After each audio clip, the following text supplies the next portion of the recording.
When a negative thought arises, meet it with stillness and curiosity.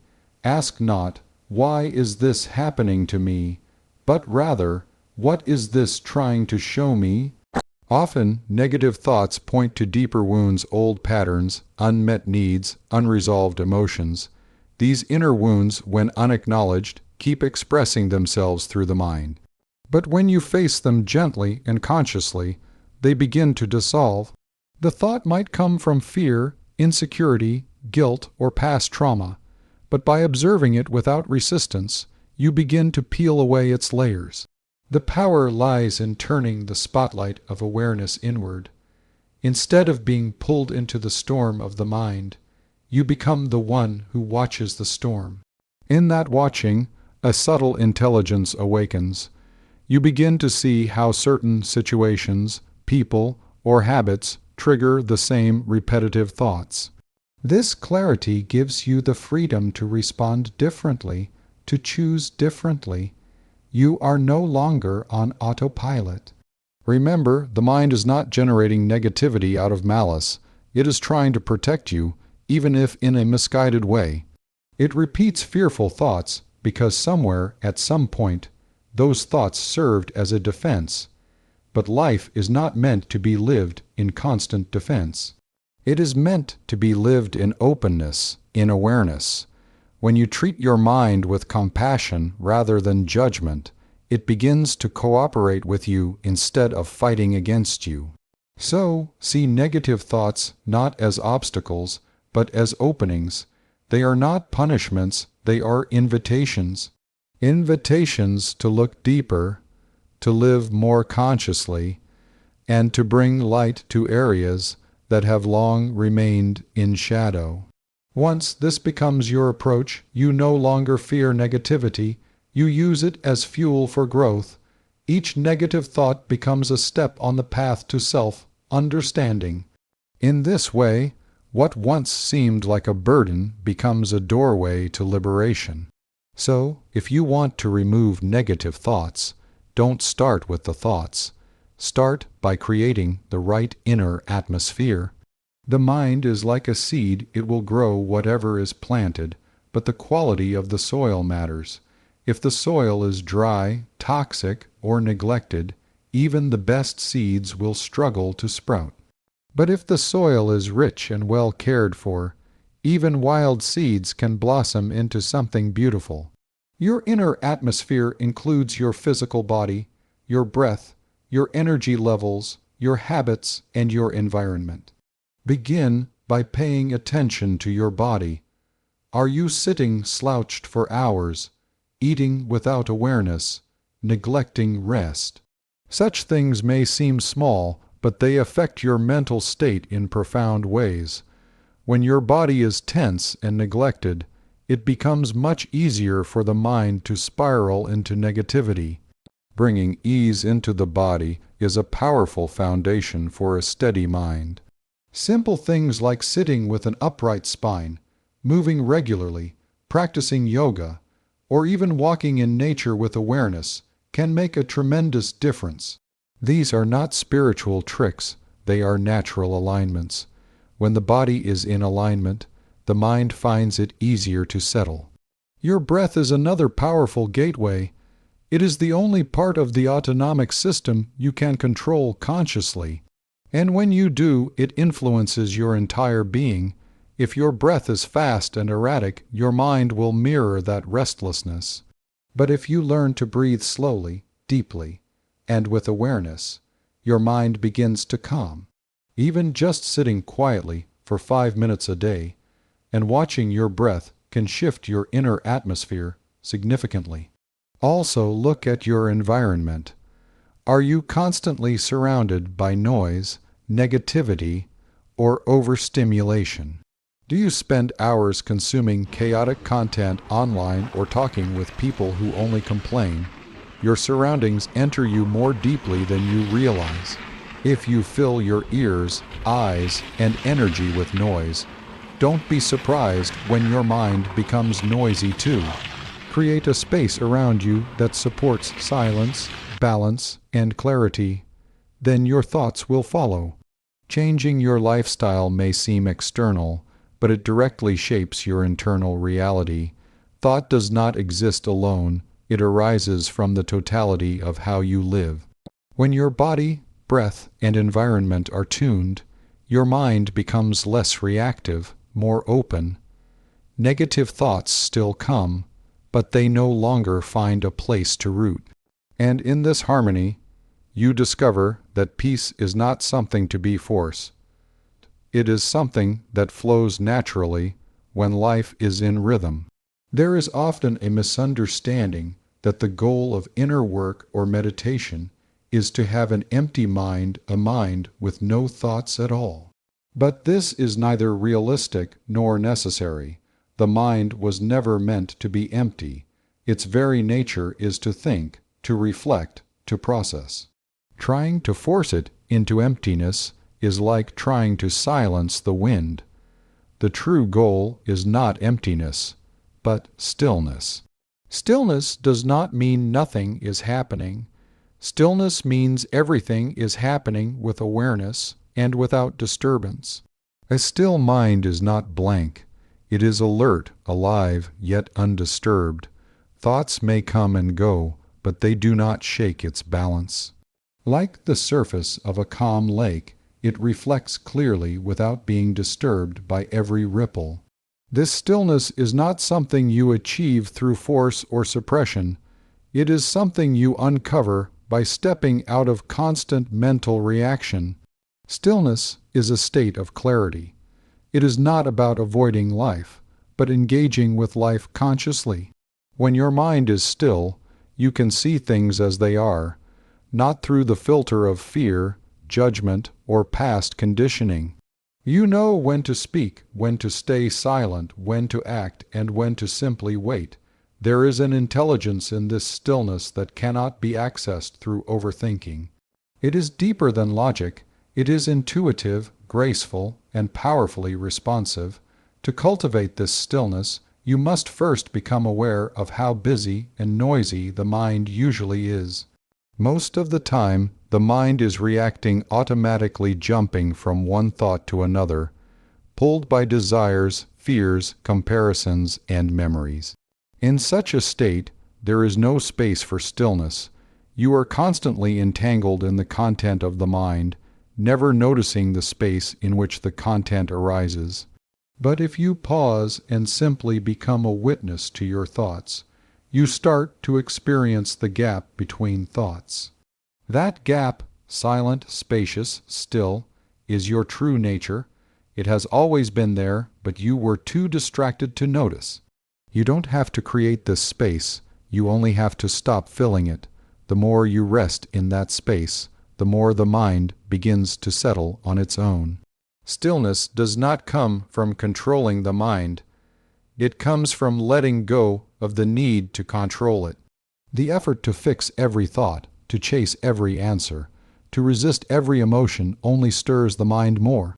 But if you can sit, breathe, and simply allow everything to be as it is, something miraculous happens.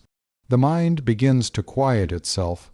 You return to a state of balance not because you forced it, but because you stopped disturbing it.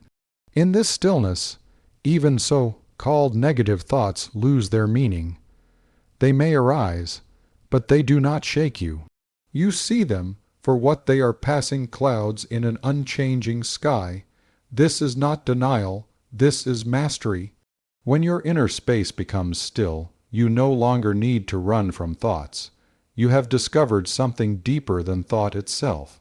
Negative thoughts, though often seen as a problem, are not the real issue. They are signals, indicators that something within you is out of balance, out of alignment. Much like a pain in the body alerts you to a wound or strain, a negative thought is a message from the inner world. It's saying, pay attention, something needs to be seen, healed, or shifted. When you begin to see negative thoughts in this way, not as enemies, but as messengers, you stop reacting with fear or frustration and start responding with awareness. The trouble begins when you judge the thought and immediately try to push it away. the thought says, "You're not good enough." And instead of pausing to understand where it's coming from, you label it bad and try to silence it. But whatever you resist will persist. The thought doesn't disappear, it burrows deeper, creating emotional tension and unconscious behavior. If you never stop to listen to the message beneath the thought, you miss the opportunity to transform the cause of it. Most people, when faced with negative thoughts, instinctively try to resist or suppress them. They want to push these thoughts away, fight them, or pretend they don't exist. But this resistance only gives more energy to what they are trying to avoid. The more you resist a thought, the more attention you give it, and the stronger it becomes. It's like trying not to think of a pink elephant. Your mind will immediately bring it to the forefront. In the same way, trying to suppress negative thoughts often leads to more inner conflict, not less. Instead of resisting, what is needed is simple observation. When a thought arises, just watch it. Don't judge it, don't label it, don't try to get rid of it. Just be aware. This might seem too simple, but it is powerful, because the moment you begin to observe your thoughts without reacting to them, you create distance. That distance is where clarity begins. You are no longer tangled in the thought. You are watching it, like a cloud passing through the sky. This process of observing without reacting is awareness. Awareness is not thinking about the thought. It is simply seeing the thought, like you would see a bird flying by. No analysis, no emotion, just presence. And in that presence, something beautiful happens. The thought begins to lose its grip. It passes on, just like every other thought before it. This is not suppression. This is transcendence. You have moved beyond the thought without fighting it. Awareness brings with it a realization that thoughts are just phenomena happening within you. They are not personal. They are not you. You may have a thought that says, "I'm not capable," or "everything will go wrong," but that thought is not your essence. It is just a ripple in the mind.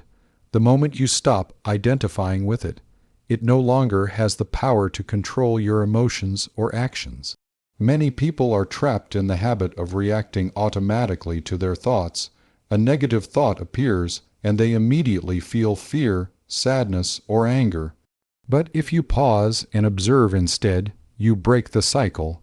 You are no longer a victim of mental habits. You become a conscious witness. And the witness is always free.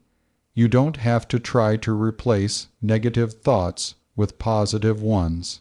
That can become another form of mental struggle. Instead, become deeply aware of all thoughts as they come and go. In that awareness, you will see that thoughts have no real substance unless you feed them with your attention. They arise, stay for a moment, and fade. Just like waves in the ocean cannot disturb the depths, thoughts on the surface of the mind cannot touch the depth of your being, unless you allow them to. The key is not resistance, but awareness. With awareness, you don't need to chase peace. Peace becomes your natural state because you are no longer at war with your own mind. Your mind does not operate in isolation. It is intimately connected to your body, your breath, your surroundings, and the rhythms of your daily life. If you look honestly, you'll see that when your body is tired, your posture collapsed, and your breath shallow, your thoughts tend to become more restless and negative. On the other hand, when your body is relaxed, your breath is deep and steady, and your environment is clean and peaceful, your mind naturally becomes quieter and more balanced. This is not a coincidence. It is the nature of how life works. Thoughts, by their nature, are neither good nor bad. They are simply expressions of mental activity like waves on the surface of the ocean. Some are pleasant, some are stormy, but all are temporary. The real issue begins when we start labeling them and identifying with them. When a thought arises, say, "I am not good enough," or "something bad is going to happen," we tend to believe it without question. We take it as truth, and it begins to shape our emotions, our actions, even our identity. But thought is not truth. It is a reflection. It is memory, imagination, conditioning. If you sit quietly for just 10 minutes and watch your mind, you will see thoughts coming and going like clouds in the sky. One moment it says you are great. The next it says you are terrible. One moment it's filled with excitement. The next it's drowning in fear. Which one of these is you? None of them. You are the one who sees them all. The problem is not that negative thoughts arise. The problem is that you believe they define you. You identify with them so strongly that they become your inner reality. But if a radio started playing a painful tune, you would not assume the music is coming from inside you. You would know it is the station you're tuned into. The mind works the same way. What you are hearing is just a frequency you are currently tuned to, not who you are. You must understand this clearly. The mind is a tool. It is a beautiful, powerful instrument, capable of solving problems, imagining possibilities, and creating beauty. But if the tool is running without your conscious involvement, it can cut you rather than serve you. It's like leaving the engine of a powerful machine running uncontrolled. It will crash eventually. Most people are suffering not because of life, but because of the stories their mind keeps repeating. So do not make an enemy of your thoughts. Do not declare war on your mind. That only adds more noise, more tension. The mind is not your opponent. It is your servant. But it must be trained gently, not with force. When you look at it with curiosity instead of fear, when you notice it instead of becoming it, something starts to shift. You start to create space between you and your thoughts, and in that space, peace can enter. The mind is like a garden. If you leave it alone, weeds will grow, but that doesn't mean the garden is bad. It just needs your care. You can choose what to plant. You can choose what to water. In the same way, you can choose which thoughts to give your energy to. And slowly, the mind becomes your ally, not your burden. Negative thoughts don't need to be fought. They need to be seen clearly for what they are, passing patterns, not permanent truths. Once this clarity dawns in you, a certain inner freedom arises. The thoughts may still come, but they no longer have the power to pull you down, because you now know you are not the thought. You are the sky in which the thought appears.